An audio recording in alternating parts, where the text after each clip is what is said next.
Je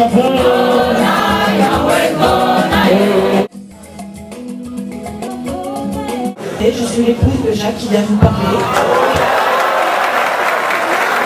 Nous avons créé cette société.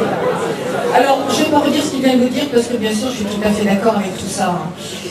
Moi, ce que j'ai envie de vous dire, bien là, nous sommes en début d'année, c'est l'époque des vœux. Alors, je vais vous souhaiter plein de bonheur, d'amour, d'amitié, de prospérité, bien sûr.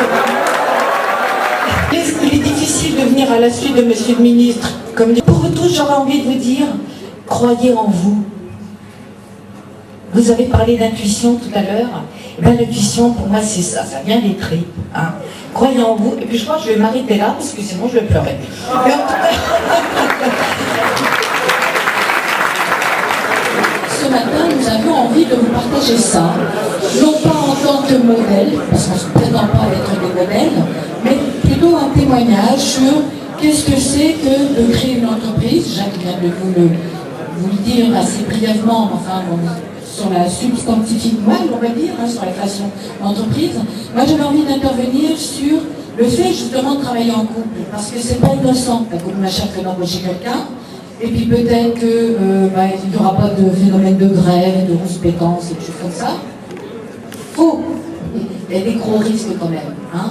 Des gros risques pour le couple et donc pour l'entreprise. Mon partage pour vous ce matin, mesdames, messieurs, mesdemoiselles, messieurs, qui a envie peut-être ce projet de travailler en couple.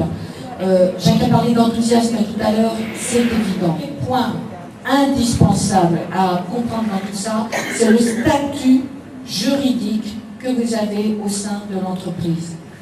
Vous n'êtes pas la petite pièce rapportée qui vient là pour rendre service et qui n'a aucune structure, aucune reconnaissance sociale, salariale au sein de l'entreprise. Surtout pas ça, c'est très mauvais pour vous, pour votre propre image, pour votre respect de vous-même, et puis pour votre statut au sein de l'entreprise, parce que si vous vous donnez corps et âme pour l'entreprise, il faut aussi que ce soit reconnu, pour votre propre image. Et puis si malheureusement l'entreprise échouait et que le couple explose, bon, peu importe ce genre de catastrophe, il faut quand même y penser, c'est que vous avez quand même une reconnaissance sociale et des compétences qui sont reconnues. Ensuite, et peut-être même au même niveau, de savoir pourquoi vous voulez travailler en couple. Quelle est votre motivation, les uns, l'un et l'autre, hein? Est-ce que c'est un projet commun? Ou est-ce que c'est le projet de monsieur sur lequel madame vient se greffer? Mais est-ce que le projet de monsieur, c'est votre projet à vous aussi? Si ce n'est pas votre projet, il y a des chances que vous ne soyez pas dans l'enthousiasme, l'envie de participer, l'envie de progresser, de faire vivre l'entreprise et de développer l'entreprise. Donc très important aussi, le statut, la motivation, l'enthousiasme derrière ce projet-là. Une fois que vous avez ces trois éléments-là, c'est très important à respecter pour créer cette entreprise. Puis après, il faut faire vivre l'entreprise. Jacques a parlé de formation hier, je ne sais plus si tu l'as abordé tout à l'heure, mais des formations permanentes.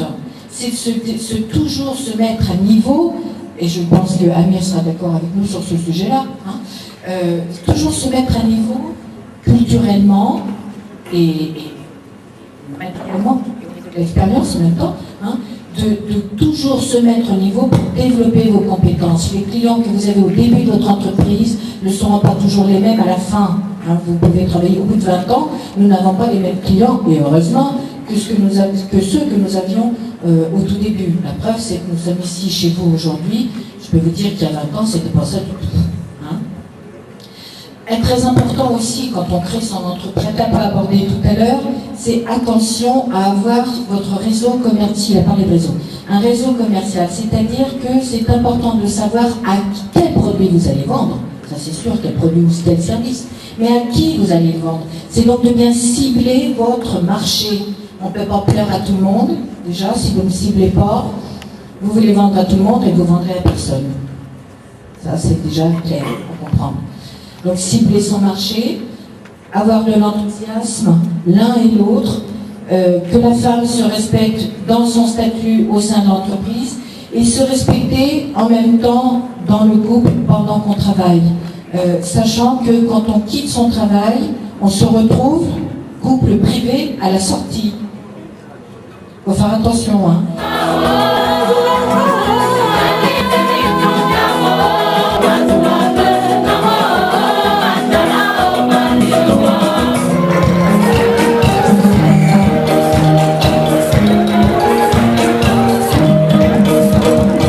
s'agissait pour nous ce matin d'inculquer à nos étudiants l'esprit d'entreprise et qu'ils se mettent en tête qu'ils sont en train d'étudier avec un objectif de se mettre ensemble pour créer des entreprises, devenir des créateurs d'entreprises et des futurs managers.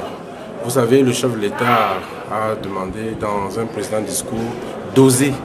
Et c'est ce que le ministre Roger Milingui leur a redit aujourd'hui.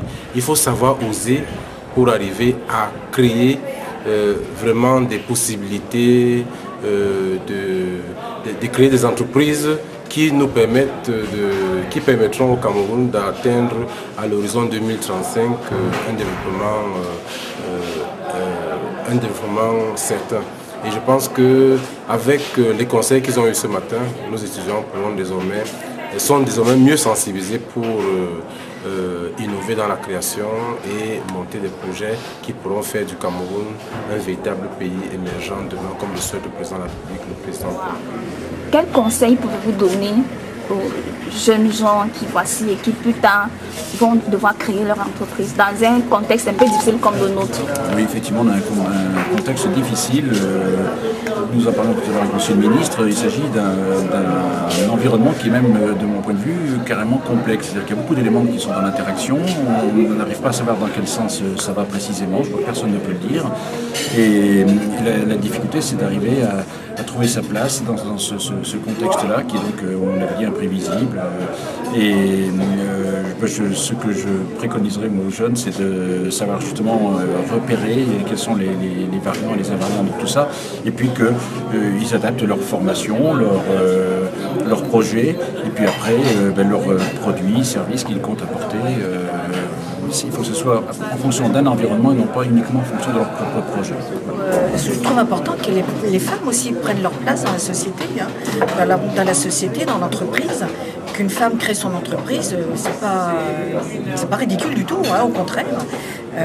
Elles peuvent avoir justement des possibilités de tout ce qui leur convient en fonction de ses compétences, de ses valeurs, de ses envies. Le respect de soi, je disais tout à l'heure aux étudiants présents, c'est d'abord de croire en soi, de sa motivation. Si on a envie d'y aller, eh bien il faut y aller. Mais c'est vrai que c'est pas facile. Si c'était facile, ça se saurait. Mais on n'en parlerait pas d'ailleurs.